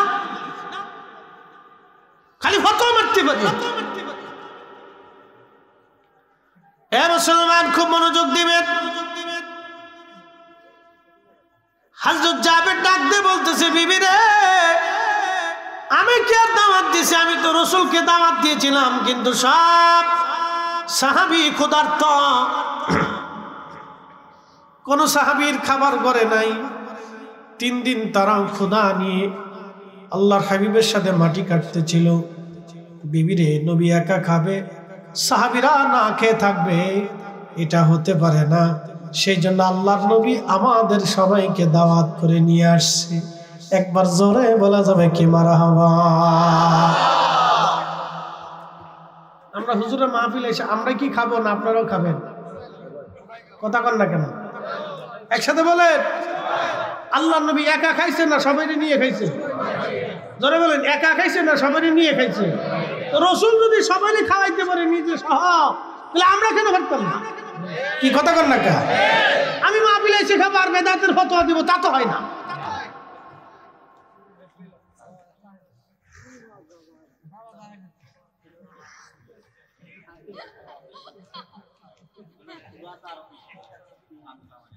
না, এটা হচ্ছে কি, অনেকে বুঝে না, দলের টানে বলে ফেলায়, ঝুঁকে ঝুঁকে বলে ফেলায়। কিন্তু ঝুঁকে ঝুঁকে বললে তো আমার জবাবদিহিতা আছে বাবা, কথা ঠিক কিনা?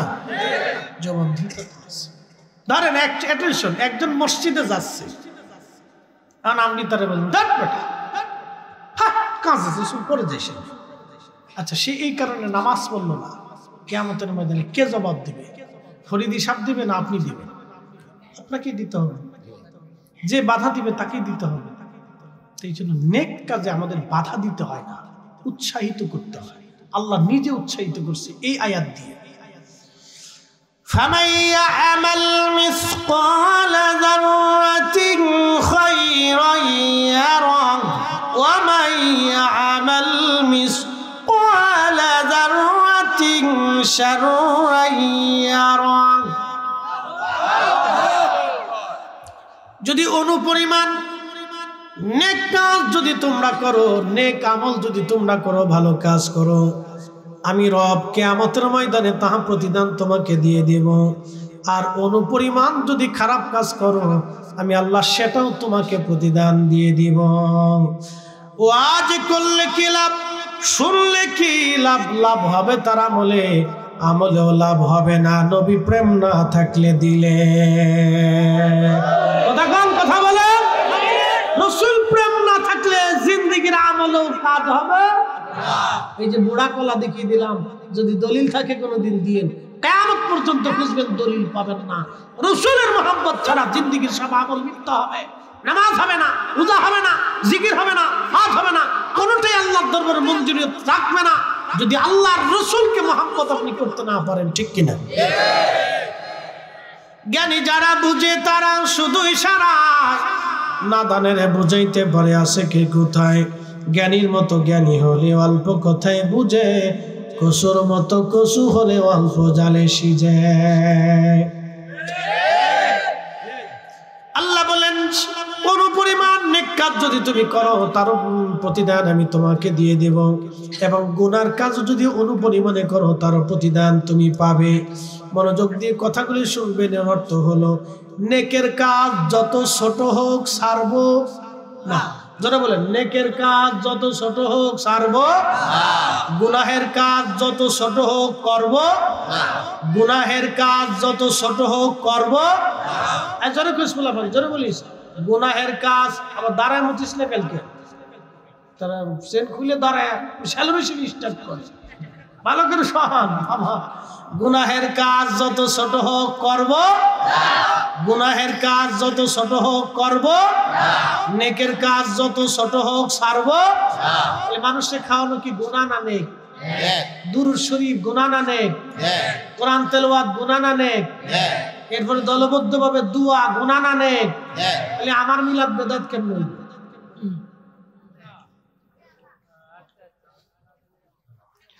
কোরআন তেলাওয়াত হয় মিলাদে, দুরূদ শরীফ হয় মিলাদে, কথা কন না কে? ঠিক কি না? মিলাদে আল্লাহর জিকিরও হয়, নবীর নাতও হয়, এরপরে দোয়া হয়, এরপরে তাবারক হয়, তাবারকে নেক, দুয়াতে নেক, জিকিরে নেক, দুরুদে নেক, কোরআন তেলাওয়াতে নেক। ফামাইয়া আমাল মিসকালা যাররাতিন খায়রান ইয়ারা, কোন পরিমাণ নেক যদি করো বেনিফিট আমি আল্লাহ তোমাকে দিয়ে দিব। অতএব নেকের কাজ যেখানে নেক আছে, যেখানে আমরা সেখানে আসি। কোন পরিমাণ নেক, সামান্য পরিমাণ নেকের কাজ ছাড়ব না, আর সামান্য পরিমাণ গুনাহের কাজ করব না। কথা কোন ঠিক কিনা? নেকের কাজ ছাড়ব না। জোরে বলেন নেকের কাজ, গুনাহের কাজ, নেকের কাজ, একসাথে বলেন, জোরে বলেন নেকের কাজ, গুনার কাজ। যদি আয়াত বুঝে থাকেন তাহলে আমার মিলাদে আপনি বাধা দিতে পারেন। কি কথা কন না কেন? ফতোয়া দিয়ে বন্ধ করতে পারেন না। এই যে দোয়া, এই দোয়া বন্ধ করতে পারেন না। আপনি পারেন না এটা বন্ধ করতে। আল্লাহ আপনাকে এই জন্য দুনিয়াতে পাঠায় নাই। আল্লাহ পাঠাইছে আপনাকে হারাম বন্ধ করার জন্য, জেনা বন্ধ করার জন্য, বেহায়াপনা বন্ধ করার জন্য। আল্লাহ পাঠিয়েছে সুদ বন্ধ করার জন্য, ঘুষ বন্ধ করার জন্য, জুলুম বন্ধ করার জন্য, অন্যায় বন্ধ করার জন্য, জমি খারের কাছ থেকে জমি উদ্ধার করার জন্য। আল্লাহ আলেমদেরকে পাঠাইছে পৃথিবীতে শান্তি প্রতিষ্ঠিত করার জন্য। নবীর দুরূদ, নবীর আল্লাহর কাছে দোয়া, জিকির, ফিকির, সালাত, ভালো খাবার, ভালো নেক আমল বন্ধের জন্য আল্লাহ আলেমদেরকে দুনিয়াতে পাঠাই নাই। কথা কোন ঠিক কিনা?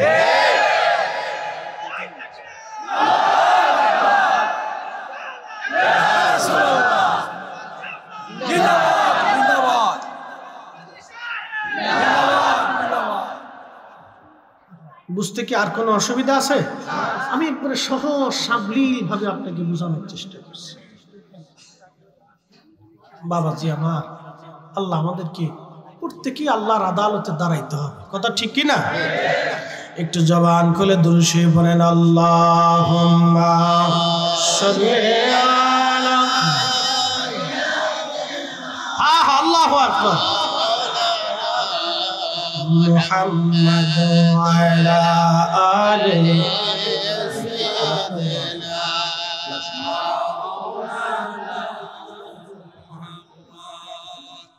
বন্ধু আমার মনোযোগ দিবেন, বানিয়াচংবাসী। আল্লাহ নবী বললেন জাবেরের স্ত্রী বলতেছে, জাবের বলতেছে, বিবি রে, আমি তো দাওয়াত দিই, আমি কানে কানে কইছি আল্লাহ নবী। এই কথা না,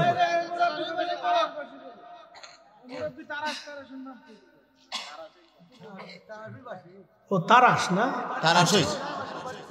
তারাসই তো অনেক চিনে না। আচ্ছা ওইলো তারাসই করলাম, গ্রামের নাম করলে বোঝা গেল গ্রাম প্রেমিক। কি প্রেমিক? গ্রাম প্রেমিক। তারাসই মুসলমান, তারাসই, এটা তারাসই নাম কি? তার এর অর্থ কি? আচ্ছা আমি কই শোনেন, আমি গেছি ভারতের এক জায়গা এই কুচবিহার মাহফিল করতে। এলাকার নাম হচ্ছে গাদুহুতা। এলাকার নাম কি? গাদুহুতা। নারায়ণগঞ্জে আছে পাগলা, এরপরে আছে ২৫০০। কি নামের নাম? আমাকে ফরিদপুরে আছে ভাঙ্গা, জোড়া লাগে নাই। নাম আছে মধুখালী, কিন্তু মধু নাই।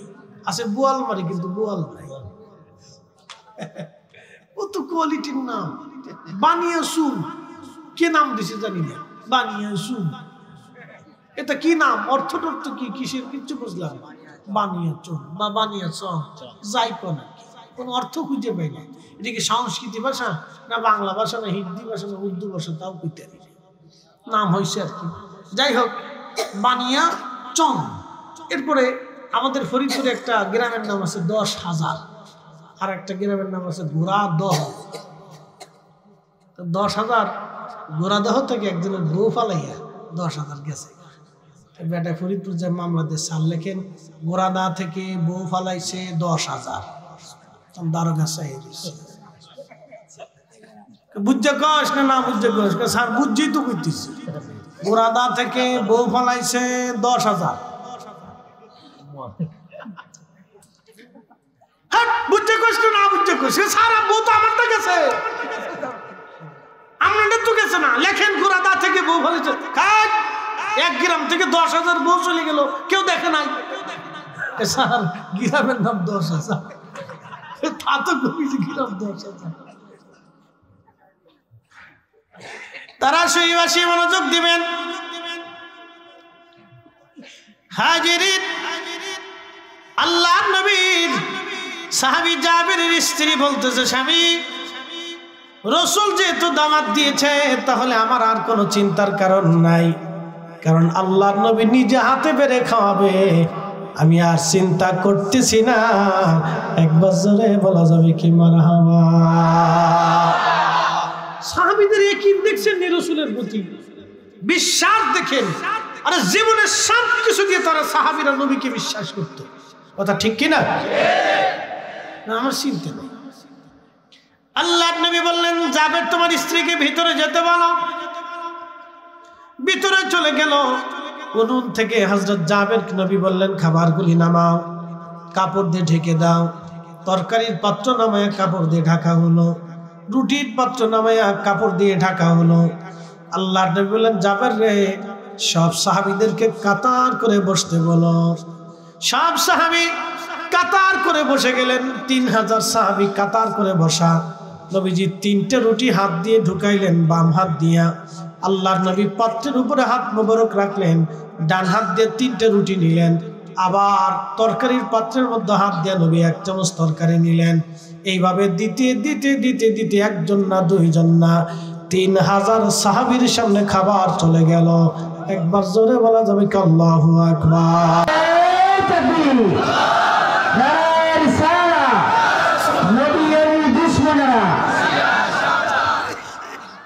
রুটি গেল কয় হাজার? রুটি ৩,০০০ গেছে, মানুষই ৩,০০০। ৩টে করে রুটি গেলে কয় হাজার হয়ে যায়? মুসল্লি ফাঁকা, হিসাব দিয়ে বালা খরচ, অঙ্কে ফাঁকা। রুটি গেছে ৯,০০০। একসাথে বলুন আল্লাহু আকবার। গম কয় মণ? ১ সা, ৩.৫ সের বরাবর।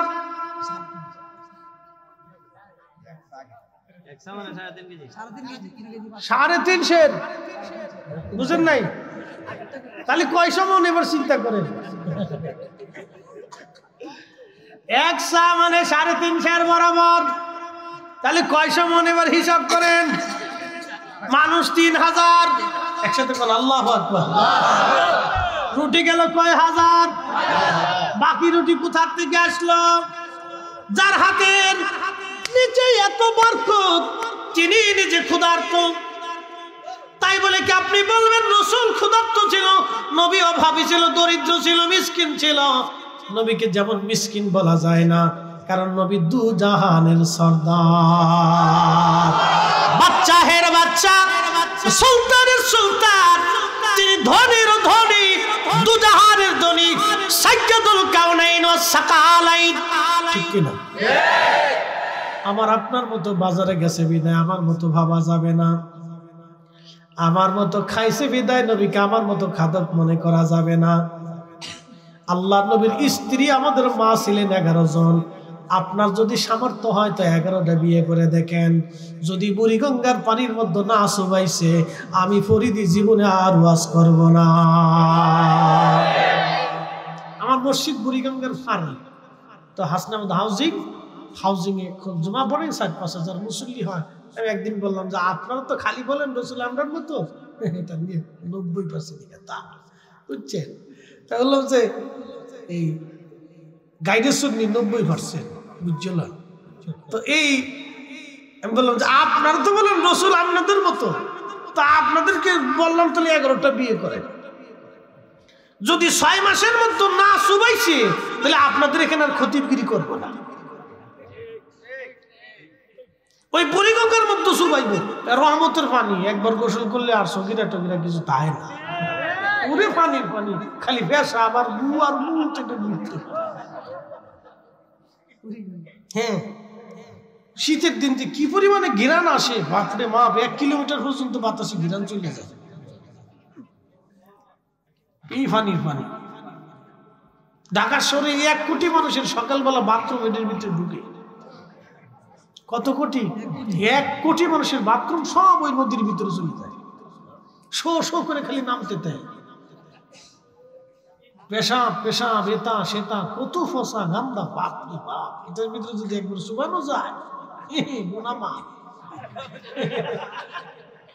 আমি বললাম 11টা স্ত্রী কবুল করে দেখেন, যদি বউরা মিলে বুড়িগঙ্গার মতো না শুবাইছে তো আমার নাম চেঞ্জ করে তুই, আর জীবন আপনাদের নামাজ পড়তাম না।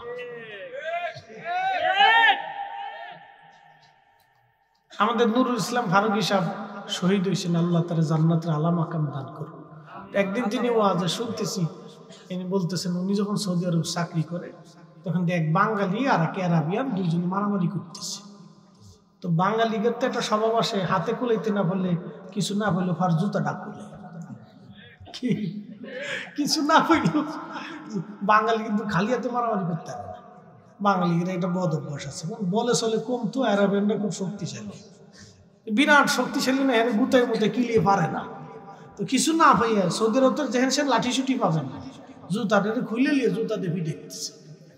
জুতা যখন ফিটে তখন সৌদিয়ান দাঁড়ায় খালি হাসে। ফারুক হিসাব বলতেছে আমি দৌড়াই গেছি, যে সারাসারি করে বললাম কি রে তোরে জুতা দিয়ে ফিটাচ্ছে, তুই খালি হাসতেছিস কারণ কি?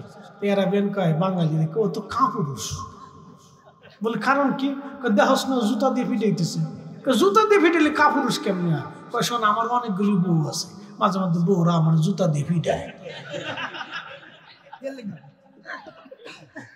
তো তো মহিলা এলে জুতা দিয়ে ফিটায়। সৌদিয়ান ভাবছে যে বেডি, হে তোর বউরা হেরে জুতা দিয়ে ফিটায়, হের লেগে করতেছে তো বেডি, হের লেগে আমার জুতা দিয়ে ফিটাইতেছে।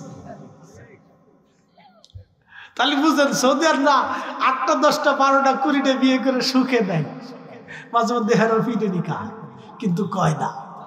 কি কথা করলে কে কয় না, ফিটি ফিটি খেয়ে চুপচাপ থাকে। মনোযোগ দিয়ে শুনে যাবেন। রুটি চলে গেল 9000, সাহাবী রাসূল 3000। ছোট্ট একটা ছাগলের বাচ্চার গোশত সবাই খাওয়া শেষ। নবী বললেন জাবের রে খোঁজ নিয়ে দেখো মদিনাতে অনেক মানুষ তো না খাওয়া আছে, কারা ক্ষুধার্ত আছে দাবাত দাও, আমি নবী আজকে সবাইকে সমানভাবে খাওয়াবো। যাবের ঘোড়ার পিঠে চড়ে দৌড় দিয়ে বলতেছে, কে আসো ক্ষুধার্ত, তাড়াতাড়ি আসো, দেরি করা যাবে না।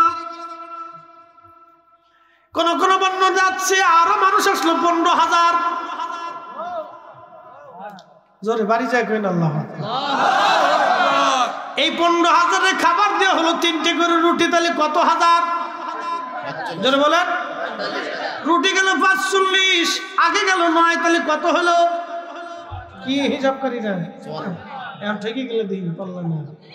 রুটি গেল 54, গম কয়শো মণ? 350। জোরে বলেন কয় সের? রুটি গেল কয় হাজার? 54,000। গোশতের চামচ গেল 54,000, গোশতের চামচ চলে গেল। ইনি রাহমাতুল লিল আলামিন, ইনি সাইয়্যিদুল কাউনাইন ওয়াস সাকালাইন। একবার জোরে বলা যাবে কি? তিনি রাহমাতুল লিল আলামিন, ঠিক কিনা? ভুবনের প্রিয় মুহাম্মদ এলো রে দুনিয়ায়,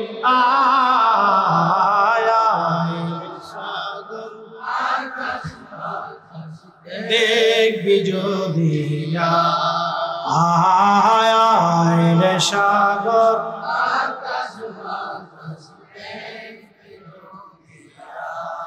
ধুলির ধরা বেহেশত আজ, ঠিক কি না? ধুলির ধরা বেহেশত আজ, জয় করিল দিল রে লাজ। আজ কি খুশির ঢল নেমেছে ধূসর সাহারায় রে সাগর,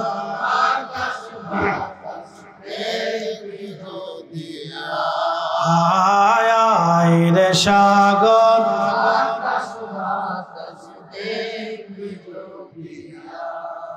ভুবনের প্রিয় মুহাম্মদ এলো রে দুনিয়ায় রে সাগর, আকাশ বাতাস, আল্লাহুম্মা সাল্লি আলা, আহা জবান খুলে,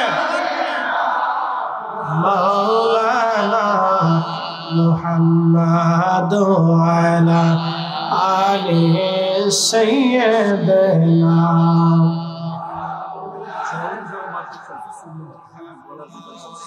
বন্ধুগণ আমার, তিনি রাহমাতুল লিল আলামিন, তিনি হাবিবুল্লাহ। উনার রাজ এত বড় শাহী দরবার, সিংহাসনবিহীন একটা দরবার, কোটি কোটি আশিক রাসূল ওই দরবারে যে চোখের পানি সেরে সেরে শাফায়াত কামনা করে আসি। আর রাসূলুল্লাহ, কঠিন হাসরের দিন ভুলে যাবেন না আপনি আমাকে। আহা, জান্নাতুল বাকিতে, রিয়াজুল জান্নাত আমি দেখেছি, হাজিরা এখানে যখন যায় প্রিয় নবীজির মিম্বর একেবারে সামনেই থাকে। হাজিরা চোখের পানি ফেলে ফেলে কাঁদতে থাকে। এই জান্নাতের বাগানে রাসূল নামাজ পড়েছে, স্থির থাকতে পারে না কোনো আশিক হাজি। আহা, ওইখানে ইমাম মালিক 80টা বছর তিনি কাটিয়েছিলেন, কোনোদিন জুতা পরেন নাই, কোনোদিন থুতু ফেলেন নাই, পায়খানা পেশাব পর্যন্ত তিনি করেন নাই। ইমাম আজম আবু হানিফা একাধারে 7 দিন ছিলেন। 7 দিনের জন্য, একটা বারের জন্য 7 দিন তিনি পেশাব পায়খানা করেন নাই।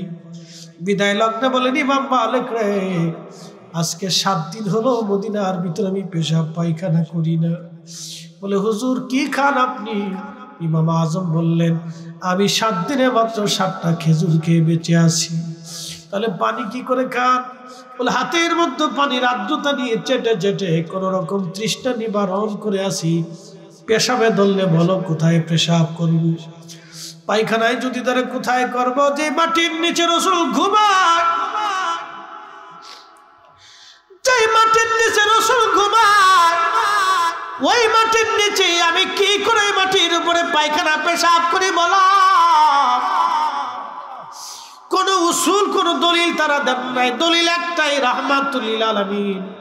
আমরা যখন নবীজিকে দাঁড়ায় সালাম জানাই, আমাদের কোনো দলিল নাই, একটাই দলিল, এত বড় ইজ্জতওয়ালা নবীকে সালাম যদি দিতে হয় তাহলে ইজ্জতের সাথেই দিতে হবে। আমি তার উম্মত হয়ে কি করে বসে থাকব? আমি আর বসে থাকতে পারি না, এই জন্য আমরা দাঁড়াই। কথা কোন ঠিক কিনা? বন্ধু আমার, ওই দরবারে বিশ্ববিখ্যাত সুলতান মাহমুদ গজনবী, গজনী সুলতান ছিলেন তিনি, বিশ্ববিখ্যাত একজন জেনারেল। 17 বার যুদ্ধ করেছেন, কোন যুদ্ধে তিনি হারেন নাই। গজনী সাম্রাজ্যের তিনি বাদশা ছিলেন। বর্তমান Afghanistan, Uzbekistan, Tajikistan, Turkmenistan, Pakistan, Iran, বিরাট অংশ মিলে তার বিরাট বড় সাম্রাজ্য ছিল। গজনীর অধিপতি তিনি মদিনাতুল মুনাওয়ারা যাইয়া আল্লাহু আকবার শাহী পোশাক খুলে ফেলে দিয়ে সাধারণ পোশাক পরে তিনি পানির লোটা মাথায় নিয়ে ঘুরে ঘুরে ঘুরে ঘুরে মদিনার মুসাফির, মদিনার হাজীদেরকে পানি খাওয়ায়। একজন আল্লাহর বান্দা ডাক দেখে বলতেছে, আপনি কি সুলতান মাহমুদ গজনবী না? বলে হ্যাঁ। এত বড় গজনীর বাদশা হয়ে সাধারণ পোশাক পরে কেন আপনি পানি খাওয়ান? তখন সুলতান মাহমুদ গজনবী ডাক দিয়ে বললেন, ও আল্লাহর বান্দা, আমি গজনী সাম্রাজ্যের সুলতান হতে পারি, আর আমি যার দরবারে আসছি তিনি দুজাহানের সুলতান। ওনার সন্তুষ্টি ছাড়া আমি সুলতান মাহমুদ গজনবীর আখেরাত মিথ্যা হয়ে যাবে, আখেরাত বরবাদ হয়ে যাবে। এই জন্য আমি এত বড় শাহী সুলতানের বারগাহে এসে দামি পোশাক পরে ঘুরতে পারি না। আমি এখানে মিসকিন, আমি এই দরবারের গোলাম, গোলাম, গোলাম, গোলাম, গোলাম।